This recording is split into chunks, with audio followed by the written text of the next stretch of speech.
এইটো কেতিয়াবা আৰম্ভ হ'ব লাগিছিলে কিন্তু বহুত লেট হৈ গ'ল 2010 চন মানৰ কথা এইখিনি সময়ত আমি চাহ জনজাতি ৰাইজে বহুত আন্দোলন কৰিছিলো বহুত আবেদন নিবেদন কৰিছিলো যে চাহ বাগিচাৰ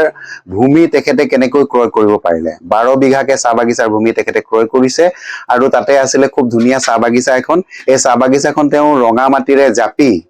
বলপূৰ্বকভাৱে তাতে তেওঁ এইবোৰ অনুষ্ঠান পাতিছে তাতে দমদমীয়া ব্যৱসায় পাতিছে এতিয়াতো ৰেডিয়েণ্ট স্কুল এখন হৈছে তেখেতৰ নামতে স্কুল হৈছে আৰু মাটিখিনি তেখেতে ক্ৰয় কৰিছিলে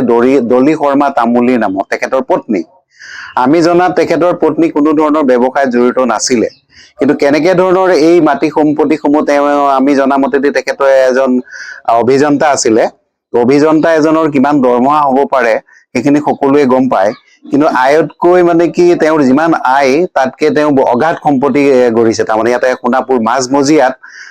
12 বিঘাকে মাটি তেখেতে যে ক্ৰয় কৰিলে আৰু সেইটো নীতি বহিৰ্ভূতভাৱে ক্ৰয় কৰিলে চাহ বাগিচাৰ মাটি কোনো কাৰণত খণ্ড বিখণ্ডকৈ বিক্ৰী কৰিব নোৱাৰে বা অন্য কামত ব্যৱহাৰ কৰিব নোৱাৰে চৰকাৰে কেৱল চাহ বাগিচা খুলিব দিছে কাৰণ বৃহৎ স্বাৰ্থত কাৰণ ইয়াতে বনুৱা সকলোৰে ইয়াতে ভৱিষ্যত নিৰ্ভৰ হৈ থাকে যে বনুৱা সকলৰ ভৱিষ্যতক লৈ পেলাই হেতালি খেলা হৈছে ইয়াতে চাহ বাগিচাৰ ভূমিসমূহ তেখেতে বিক্ৰীও কৰিছে মানে মালিকী পক্ষ বিক্ৰী কৰিছে আৰু তেখেতে কিনিছে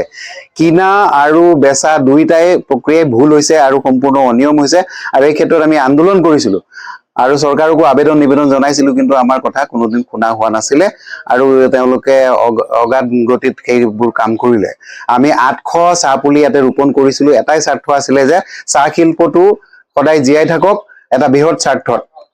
লেবাৰ সমূহ তাতে যিবিলাক কৰ্মচাৰীসকলৰ স্বাৰ্থতেই হওক যে চাহ বাগিচাৰ ভূমি তেনেকে ধৰণৰ মানে কি সুৰক্ষিত হৈ থাকক কিন্তু কোন পক্ষৰ সহযোগত কেনেকে ধৰণৰ কাৰ জৰিয়তে তেখেতে এই মাটি ক্ৰয় কৰিবলৈ পালে সেইটো আমি তেতিয়াও ৰহস্যত আছিলো এতিয়াও ৰহস্যত আছো কিন্তু আমাৰ কথা কোনো শুনা নাছিলে গতিকে বৰ্তমান সময়ত মাননীয় মুখ্যমন্ত্ৰী ডাঙৰীয়াৰ বিশেষ তদাৰকী কোষে যিটো অভিযান চলাইছে সেই অভিযানত আমি মোষ্ট ওয়েলকাম জনাইছো আৰু ইয়াৰ পুংখানুপুংখভাৱে পৰীক্ষা কৰিবলৈ মানে তদন্ত কৰিবলৈ আমি অনুৰোধ জনাইছো আমি আৰু এটা অনুৰোধ জনাইছো যাতে এই তদন্ত প্ৰক্ৰিয়া ৰৈ নাযায় আৰু এই ভূমি অতি সোনকালে মানে চাহ বাগিচাৰ ভূমি পুনৰ ঘূৰাই দিব লাগে আৰু প্ৰকৃত কামত ব্যৱহাৰ হ'বলৈ সেইটো হৈছে আমাৰ দাবী আৰু তেখেতসকলৰ ইয়াতে বিভিন্ন ধৰণৰ ব্যৱসায়িক প্ৰতিষ্ঠানো তেওঁ চলাই আছে বুলি কোৱা হৈছে সঁচা নেকি সম্পূৰ্ণ সঁচা কথা আমাৰ দেখা চকুত হয় এতিয়া ৰেডিয়েণ্ট স্কুল ইণ্টাৰনেশ্যনেল স্কুলৰ যিটো চৌহদ আছে আৰু যিখিনি মাৰ্কেট বনাইছে সোণাপুৰ মাজমজিয়াত সেই মাৰ্কেটটো 12 বিঘা ভূমি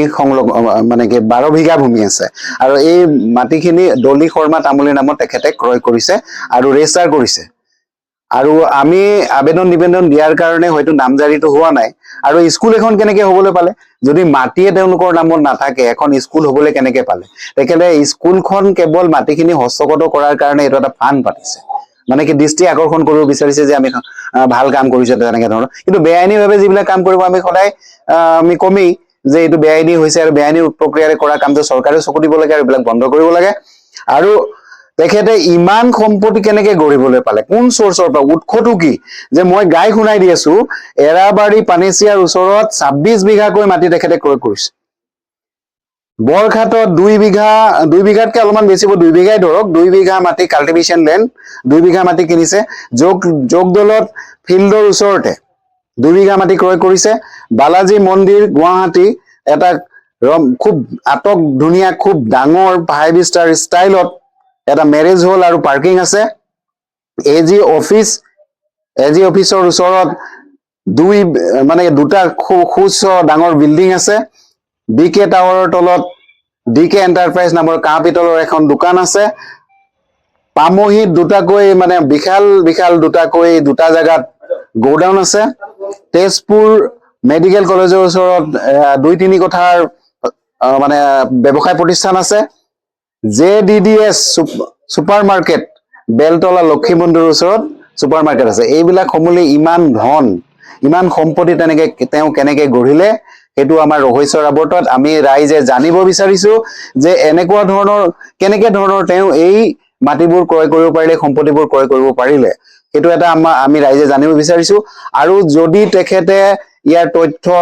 সঠিক সোৰ্স দাঙি ধৰিব নোৱাৰে তেতিয়াহলে তেখেতৰ ওচৰত আইনীগত ব্যৱস্থা গ্ৰহণ কৰিব লাগে সেইটো আমাৰ হৈছে অনুৰোধ আৰু বিশেষকৈ চাহ বাগিচাৰ ভূমিখিনি সোনকালে উদ্ধাৰ কৰিব লাগে সেইটো হৈছে আমাৰ অনুৰোধ